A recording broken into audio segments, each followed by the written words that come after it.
Outro que eu gostaria de destacar é o técnico da seleção, né? Mano Menezes.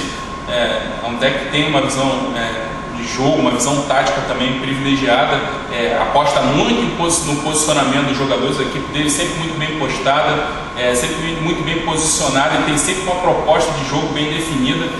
Então é um outro treinador que eu destaco. Ele perguntou de futebol internacional também, né? Bom, internacional acho que é unanimidade, né? Hoje o José Mourinho é o melhor treinador do mundo e que enfoca muito a parte tática. O Mourinho ele tinha uma visão de jogo de trabalhar só no 4-3-3, no meio campo com losango e 2 atacantes. Hoje ele já trabalha com no próprio Real Madrid com 2 volantes, 3 meias, um atacante, que é o esquema da Copa, que foi utilizado na Copa. Então o Mourinho, para mim, é um técnico que também sabe virar um jogo, fazendo uma mudança, mexendo na equipe. Então o Mourinho é um treinador que eu destaco também. Agora uma pergunta mais particular. Você já pensou em ser treinador?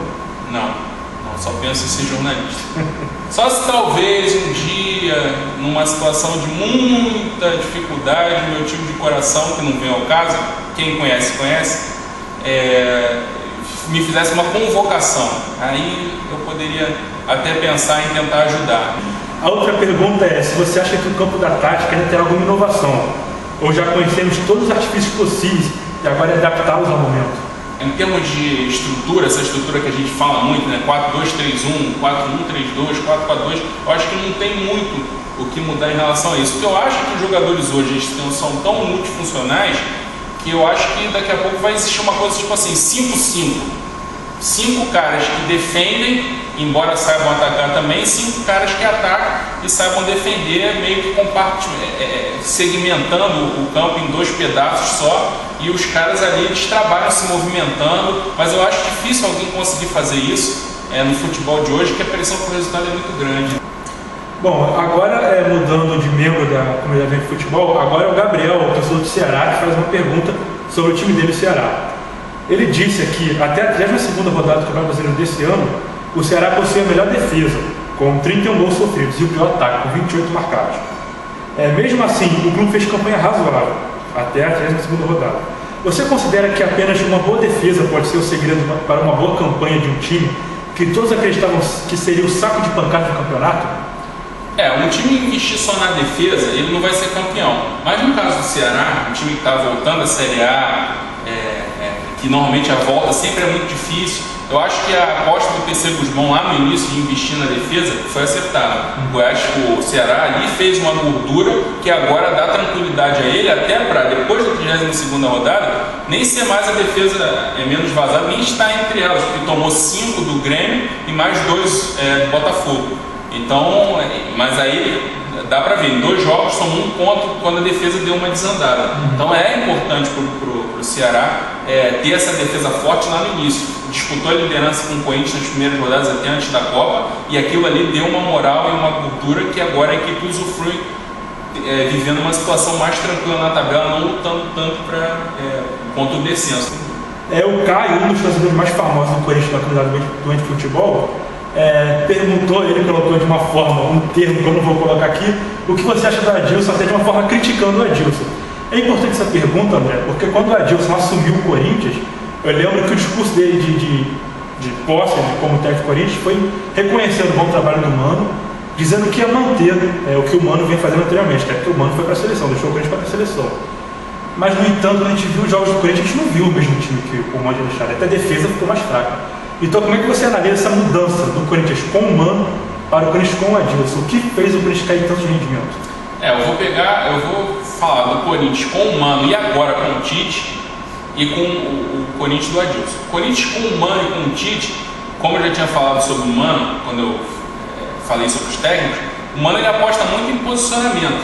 O time dele tem que estar sempre bem postado. Tem que estar com os setores bem compartimentados, a equipe com boa dinâmica de jogo, mas sempre bem posicionado, sempre preocupado com um posicionamento defensivo. E aí depois o time saindo organizado para o ataque, com um toque de bola, valorizando a posse de bola, como a gente vê na seleção brasileira. O Tite manteve isso, a única diferença é tática. O Corinthians joga no 4-2-3-1, o Corinthians do Tite joga no 4-3-1-2, né? 4 na defesa, um losango no meio campo com o Bruno César na frente, encostando no Ronaldo, antes era o Iago e agora é o Dentinho. Então, Mas em termos de filosofia de jogo é mesmo. Posicionamento defensivo, valorização da posse de bola e dependendo da circunstância do jogo, aproveitando os contra-ataques, como por exemplo quando a gente fez com o São Paulo agora na última rodada do Brasileiro. Já com o Adilson é diferente. O Adilson tem uma outra filosofia de jogo. O Adilson gosta de times móveis, times dinâmicos, times rápidos. Era o Cruzeiro com ele, né? Exato, de Cruzeiro com ele. O Santos provavelmente vai ser assim com ele, né, em 2011. Então Agora, qual é a questão? O Adilson estava errado? Não. O Adilson tem a sua filosofia de trabalho. Talvez ele tenha errado em tentar impor a sua filosofia de jogo num elenco que foi montado, que a gente tem que lembrar, o elenco do Corinthians foi montado pelo Mano para disputar a Libertadores. Então o Mano montou o elenco de acordo com a filosofia dele. O time vinha jogando desde 2008 com a filosofia do Mano. Então de repente não pode chegar o Adilson e querer que de repente o lateral que ficava mais atrás e saía só na boa, que ele vai e volte, ainda mais quem sendo um lateral como o Roberto Carlos, que já não é mais um garoto. Então o Adilson queria que ele vai e volta, um jogo de alta velocidade. Não dá, o elenco não tinha essa característica. Então o Adilson, eu acho que o Adilson tinha que ter respeitado isso. Talvez ele tenha errado nesse sentido. Agora, ele tem a filosofia de jogo dele e ele foi relativamente bem sucedido com essa filosofia de jogo no Cruzeiro e em outros clubes que ele passou. Ele não tem que abandonar isso. Eu só acho que faltou sensibilidade a ele para fazer essa transição mais devagar. Bom, o Felipe Didi, agora ele fala sobre o Benzema e o Kaká. Por que o Benzema e o Kaká, quando jogam, não rendem o esperado no Real Madrid? É algum problema extracampo ou o elenco do Real não é compatível taticamente com o futebol deles, assim como também não era com Robin e Sneijder? E o que era Mourinho pode auxiliar no caso dos dois? São coisas diferentes. O Robin e o Sneijder não renderam no Real Madrid por uma questão de escola de jogo. A escola de jogo da Holanda normalmente dá mais certo no Barcelona, não tanto no Real Madrid. E às vezes o jogador também não se ambienta ao clube. E às vezes o clube também não dá tempo do jogador se ambientar. Eu acho que o caso do Real Madrid foi que na hora que mudou a administração para o Florentino Pérez, eles quiseram montar um time galáctico e aí acharam que o Robin e o Sneijder não se encaixavam no perfil. Prefiro o Cristiano Ronaldo, o Kaká. Então essa é a questão do Robin e Sneijder. Agora, a questão do Kaká o Kaká já chegou no Real Madrid. Teoricamente, assim, a gente imagina em tese que ele já chegou com um problema físico no Real Madrid. E o problema físico se agravou. E aí você junta com ele chegando numa cidade nova, num time novo, remontado, com um novo treinador, ele já com um problema físico, como é que ele vai render? E com uma estrela que todo mundo sabia que era uma estrela que reluzia mais que ele na Europa, que era o Cristiano Ronaldo. Então era uma situação difícil para o Kaká na primeira temporada. Eu acho que mesmo que ele estivesse em plena forma, ele teria dificuldade nessa adaptação. Com os problemas físicos, aí inviabilizou isso. Agora, em relação ao Benzema, o Benzema a gente tem que entender. O cara mudou de um time que tem uma certa representatividade na Europa, que é o Lyon, para um gigante da Europa com cobrança enorme, que é o Real Madrid. Então, é uma transição difícil. Agora ele tem entrado nos jogos, está entrando no lugar do Higuaín, faz seus gols, participa, recebe elogio do José Mourinho. Então acho que é a questão da transição e é a questão também da cobrança. O Manuel Pellegrini tinha que responder, tinha que dar uma resposta no campo imediata. E o Benzema tinha que dar a mesma resposta, até pelo alto valor que foi desembolsado para a contratação dele. Agora, para a gente encerrar essa nossa entrevista, o Maninho também, novamente, ele fez uma pergunta que foge um pouco desse tema futebol tático, mas que é interessante até para a gente que é estudante de jornalismo. Você que é uma pessoa que lida muito com o público em geral, participando de Twitter, Orkut e outras redes de relacionamento. Com tudo que você lê, ouve, o quanto que você acha que o brasileiro, no caso o internauta, entende de futebol? É difícil, né? Por exemplo, lá no blog Olho Tático a gente tem um público muito heterogêneo.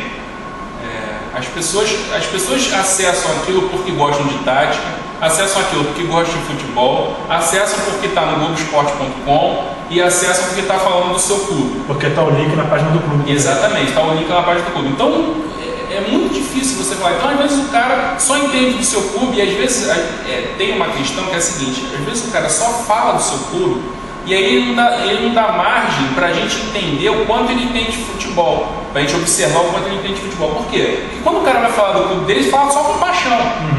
E aí a gente não consegue observar porque o cara está falando aquilo, você logo vê, não, ele está falando isso porque é o time dele de coração. Então é difícil você dizer o quanto que o brasileiro entende. Até porque quando a gente, por exemplo, está no Twitter, a gente normalmente tem contato também com outros jornalistas, entendeu? E aí o público é mais um público, no Twitter eles estão até estudando isso, o público maior do Twitter é um público mais espectador, entendeu? Ele acessa o Twitter e fica ali atualizando e lendo notícias, lendo o que os jornalistas ou outras pessoas, formadores de opinião escrevem. E aí ele usa aquilo mais como um consumo, entendeu? Então é muito difícil perceber o quanto as pessoas que usam as redes sociais ou o público em geral, entende de futebol por causa de todas essas questões. Agora, tem muita gente que entende muito e às vezes não faz jornalismo, não tem ligação nenhuma com isso. A gente até lembra do Luiz Eduardo, né, lá da comunidade, um cara que sabe muito de futebol e que você de tática também. De tática também. O que você é? Engenheiro, entendeu? E o cara escreve bem e sabe se expressar e surpreende, entendeu? Surpreende assim, porque a gente parte do estereótipo de que, o cara vai saber escrever, vai saber falar de futebol se ele for um professor de educação física ou um jornalista. E não é o caso, entendeu? Então, é basicamente isso. Bom, André, eu gostaria de agradecer a sua participação aqui no especial 3 anos de futebol variedades. Eu que agradeço, cara. Peguei a criação do seu blog desde o início, né? Acompanho lá os seus posts. Até hoje me ajudou muito nisso do blog. Até hoje leio futebol, agora é futebol e variedade, né? Antes era futebol, música, etc. E, feliz de dar essa entrevista, falar, responder o pessoal da Doente. Mandando um abraço aí para todo mundo da comunidade. Um abraço para todo mundo, comunidade, pessoal que acessa futebol e variedade, pessoal do Debate Esporte, né? Do saudoso Debate Esporte. Esse é o Debate Esporte. Pessoal do Twitter, né? Pessoal do Twitter. E é isso, cara. Valeu. Eu que agradeço. Valeu, Vitor. Galera, continue acompanhando o nosso especial 3 anos. Ainda teremos outras entrevistas até o dia 4 de dezembro, que é o dia do aniversário do blog. Um abraço e até a próxima.